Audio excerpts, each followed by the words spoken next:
এই যে আপনি আমার বাবার গায়ে হাত তুলেছেন। কি হচ্ছে এসব? তোর ভিখারি বাপের সাহস হয় কি করে এই কোটিপতি দন্তখোষের মেয়ের সাথে তোর মতো একটা লোফারের বিয়ের কথা বলে? আমার মা নেই, বাবাই আমার পৃথিবী, আর বাবার অপমান আমি কোনোদিনই সহ্য করব না। আমি আপনাকে চ্যালেঞ্জ করছি, আপনার মেয়েকেই আমি বিয়ে করব।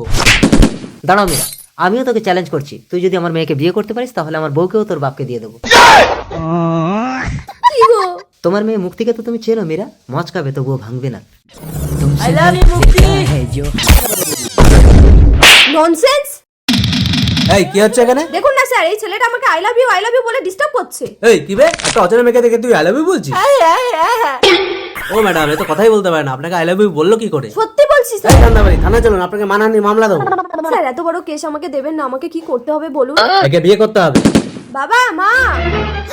মুক্তি, তুই বিয়ে করে এসেছিস? ঠিক করেছে, নইলে ওই ভিখারির ছেলেটা যদি আমার মেয়েকে বিয়ে করতো তাহলে আমি তোমাকেও হারাতাম। দেখি বাবা মুখটা দেখি। কি গো? কি হলো মা, তুমি কাঁদছো কেন? তোমার বাবা আমার সাথে চ্যালেঞ্জ নিয়েছিল। তুমি কথা বলতে পারো? যখন বলে যুদ্ধ যেতে যায় না, তখন ছলে যুদ্ধ জিততে হয়।